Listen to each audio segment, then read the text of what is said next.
అందరికీ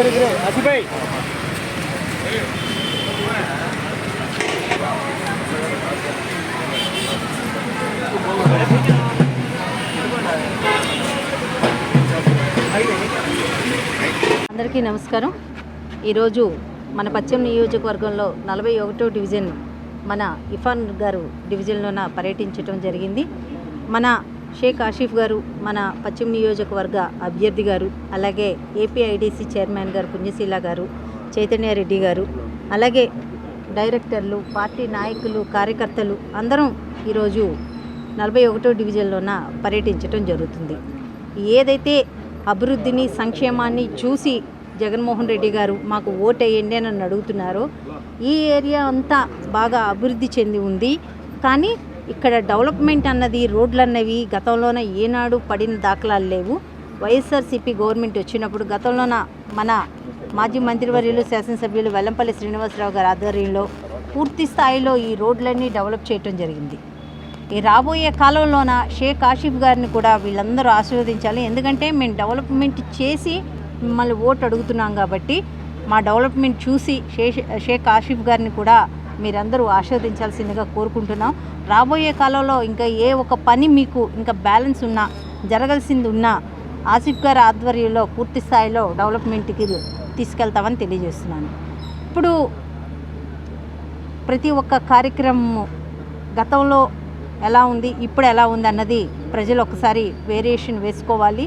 గత 5 ఏళ్ల కాలంలో ఎందుకు ఈ రోడ్లు పడవలేదు, ఎందుకు డెవలప్మెంట్ అన్నది జరగలేదు, ఈ 5 ఏళ్ల కాలంలోన ఎందుకు ఈ రోడ్లు పడ్డాయి అంటే ప్రజలకి అందించాల్సిన కనీస అవసరాలను కూడా తీర్చకుండా ఒక్క రియల్ ఎస్టేట్ వ్యాపారానికి మాత్రమే పరిమితమైనారు గతంలోన పాలకులు.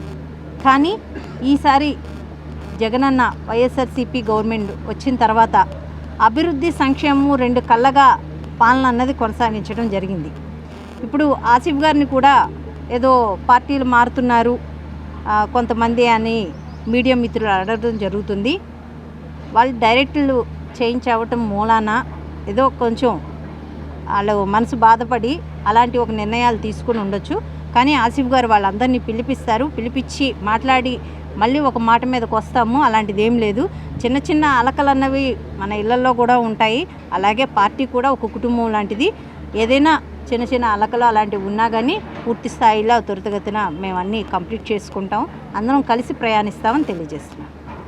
విజయవాడ పశ్చిమ నియోజకవర్గంలో 41వ డివిజన్లో గడప గడప కార్యక్రమాన్ని కార్పొరేటర్ ఇర్ఫాన్ గారి ఆధ్వర్యంలో గడప గడప కార్యక్రమం ప్రారంభించడం జరిగింది. ఈ కార్యక్రమంలో ప్రతి ఒక్క గడపకి వెళ్ళి సంక్షేమ పథకాలు ఎలా వస్తున్నాయి, ఇక్కడ వసతులు ఎలాగున్నాయని చెప్పేసి అడగడం జరుగుతుంది. ప్రతి ఒక్కళ్ళు కూడా స్వచ్ఛందంగా ముందుకు వచ్చి మాకు పథకాలన్నీ బాగానే వస్తున్నాయా, 1వ తారీఖే పెన్షన్ ఇస్తున్నారు, అనేక సంక్షేమ పథకాలన్నీ ప్రభుత్వంలో మాకు అందుతున్నాయి, మళ్ళీ జగన్ అన్నకే మేము అండగా ఉంటాం, మళ్ళీ జగన్మోహన్ రెడ్డి గారికి సీఎం చేసుకుంటాం అని చెప్పేసి చెప్పడం జరుగుతుంది.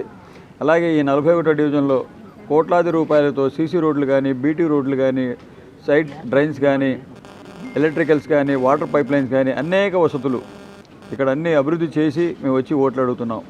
స్వచ్ఛందంగా ప్రజలే ముందు చెప్తున్నారు, మాకు ఈ రోడ్డు వేశారు, మొన్నే వేశారు కార్పొరేటర్ గారు, అలాగే మేయర్ గారు ఇక్కడ నిధులు కేటాయించి ఈ డివిజన్ని మోడల్ డివిజన్గా తీర్చిదిద్దారు. తప్పకుండా ప్రజల ఆశీస్సులు మా వైఎస్ఆర్ కాంగ్రెస్ పార్టీకి ఉంటాయి. అలాగే జగన్మోహన్ రెడ్డి గారికి కూడా మేము గెలిపించుకుంటామని చెప్పేసి ఇక్కడ ప్రజలు చెప్పడం జరుగుతుంది. అనేక వసతులు కల్పించి మేము ఓటు అడుగుతున్నామే తప్ప గత ప్రభుత్వాలు ఏ ఒక్క హామీ నెరవేర్చకుండా మళ్ళీ ఇప్పుడు వచ్చి వాళ్ళు ఓట్లు అడిగే దిశగా వాళ్ళు ప్రయత్నాలు చేస్తున్నారు. ప్రజలు వాళ్ళకి రానున్న ఈ యొక్క ఎలక్షన్లో ప్రజలు గట్టిగా బుద్ధి చెప్తారు. ఏ అభివృద్ధి చేయకుండా ఈరోజు వచ్చేసి ఓట్లు వేయమని చెప్పి జనసేన కానీ, తెలుగుదేశం కానీ వీళ్ళు మాట్లాడుతున్నారు. ప్రజలే వాళ్ళకి గట్టిగా బుద్ధి చెప్తారు. ఏదైతే సంక్షేమం ఉందో ఆ సంక్షేమం అభివృద్ధి మేము చూసే ప్రజల మధ్యలోకి వెళ్తున్నాం. జగనన్న వైనాట్ 175 దిశగా మేమందరం అడుగులేస్తున్నాం. తప్పకుండా 175 స్థానాలు కైవసం చేసుకుంటాం.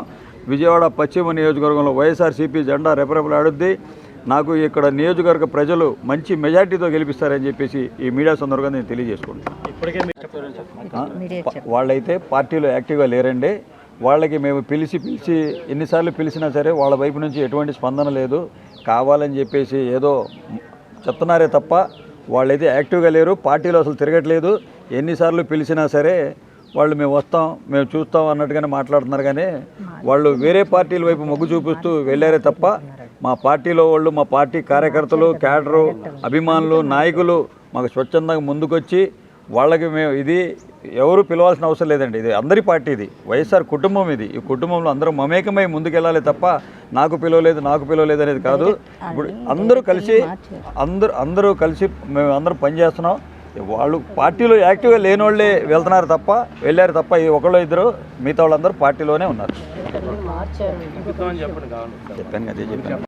ఈరోజు పశ్చిమ నియోజకవర్గం స్థానిక 41వ డివిజన్లో మరి పశ్చిమ నియోజకవర్గ ఎమ్మెల్యే అభ్యర్థి షేక్ ఆసిఫ్ గారు మరియు నగర మేయర్ గారు, అట్లాగే స్థానిక కార్పొరేటర్గా ఇర్ఫాన్ గారు, చైతన్యారెడ్డి గారు, అలాగే చైర్మన్స్, అలాగే డైరెక్టర్లు, యావత్ వైఎస్ఆర్సీపీ కుటుంబం అంతా కూడా ఈ రోజున గడప గడపకి కార్యక్రమానికి మరి ఈ రోజున ఇక్కడికి రావటం జరిగింది.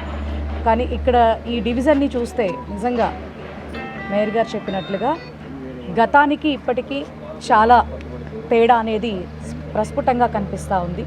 ఖచ్చితంగా మా నాయకుడు చెప్పినట్లుగా మా వల్ల మీకు మంచి జరిగితేనే ఓటేయండి అని ఏ రీతిగా అయితే మా నాయకుడు చెప్తున్నాడో అదేవిధంగా ప్రతి గుమ్మల్లోకి వెళ్ళి కూడా మరి అది మాస్ ఏరియా అయితే గనక అమ్మా మీకు వాలంటీర్లు రాగలుగుతున్నారా, మీకు అన్నీ మంచిగా జరుగుతున్నాయా అంటే మాకంటే ముందు వాళ్ళే చెప్తా ఉన్నారు.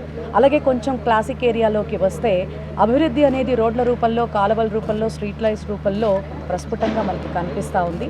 మరి ఈ రోజున ప్రతిపక్షాలు వచ్చి ఏ ధైర్యంతో మాకు ఓటేయండి అని మళ్ళీ అడుగుతున్నారో మాకైతే అర్థం కానటువంటి పరిస్థితి. అట్లాగే ఈ సందర్భంగా ఒక్కటైతే నేను చెప్తా ఉన్నాను, మరి ఇందాక మరి ఆసిఫ్ గారు ఎవరో పిలవలేదని చెప్పిన ఇటీవలే డైరెక్టర్స్ని కొంతమందిని మార్చి వాళ్ళని రీప్లేస్ చేయటం కూడా జరిగింది. వేరే డైరెక్టర్లకు అవకాశం ఇవ్వడం జరిగింది.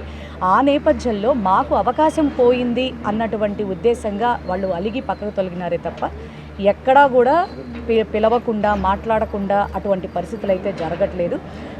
ప్రతిదాన్ని కూడా అవకాశంగా తీసుకుని ప్రతిపక్షాలు పాయింట్అవుట్ చేయడం పరిపాటు అయిపోయింది. ఇంకొకటైతే చెప్తానని ఈ సందర్భంగా ఇటీవలే సెంట్రల్ నియోజకవర్గాల్లో కొంతమంది నిజంగా అసలు పొత్తులు లేకుండా ఎన్నికల్లో నిలబడే దమ్ము ధైర్యం లేని తెలుగుదేశం పార్టీకి సంబంధించినటువంటి కొంతమంది పిల్ల పింజారీలు మరి మాజీ మంత్రివర్యులుగా ఎమ్మెల్యేగా చేసినటువంటి ఒక వ్యక్తిని నోటికొచ్చినట్టు మాట్లాడటం మరి మనని అది చాలా దారుణంగా మేము భావిస్తూ ఉన్నాం. నోళ్ళు గనక అదుపులో పెట్టుకోకపోతే ఖచ్చితంగా 2 నెలల్లో దీని పర్యవసానం ఏంటనేది చూస్తారు. రాజకీయంగా ఏవైనా మాట్లాడచ్చు, కానీ నోళ్ళు అదుపులోకి పెట్టుకుని మాట్లాడితే చాలా బాగుంటుందని చెప్పని ప్రతిపక్షాలకు మేము తెలియజేస్తా ఉన్నాం. ఈరోజు ఇక్కడ 41వ డివిజన్ 129 సచివాలయం పరిధిలో మన పశ్చిమ ఇన్ఛార్జ్ అయినటువంటి ఆసిఫ్ గారు మరియు మన విజయవాడ నగర మేయరు, మన చైర్మన్ పొన్నిశీల గారు, అలాగే మా తోటి కార్పొరేటర్లు అందరితో కలిసి పర్యటించడం జరిగింది. గతంలో ఇక్కడ టీడీపీ కార్పొరేటర్లు పనిచేశారు. మాకు గతంలో ఇది ఇక్కడ 28 అక్కడ 27 డివిజన్లు ఉండే, రెండింటికి టీడీపీ కార్పొరేటర్లు పనిచేశారు. గతాన్ని పూర్తిగా నిర్లక్ష్యం చేశారు. ఇది ఎక్కువగా మనకు స్లమ్ ఏరియా అయినా సరే రోడ్లు కానీ డ్రైనేజీలు కానీ చాలా నిర్లక్ష్యం చేశారు. ఈరోజు మా ప్రభుత్వం వచ్చిన తర్వాత మన గౌరవ శాసన ఎల్లపల్లి గారి ఆధ్వర్యంలో చక్కని సీసీ రోడ్లు కానీ డ్రైనేజీలు కానివ్వండి, కల్వర్ట్లు కానివ్వండి, మన ముస్లిమ్స్ బరల్గొండ కానీ చక్కగా అభివృద్ధి చేయడం జరిగింది. మీరందరూ మా మీడియా సోదరులు కూడా చూశారు. చక్కని సీసీ రోడ్లు కూడా వేయడం జరిగింది. చక్కటి డివిజన్ చాలా అభివృద్ధి చెందింది. రాబోయే రోజుల్లో మన ఆసిఫ్ గారు కానీ మన గౌరవ శాసన ఎమ్మెల్యేగా మన ముఖ్యమంత్రి జగన్మోహన్ రెడ్డి మంచి మెజార్టీతో గెలిపిస్తాం. ఈ అవకాశం ఇచ్చిన మీడియా సోదరులందరికీ నమస్కారం.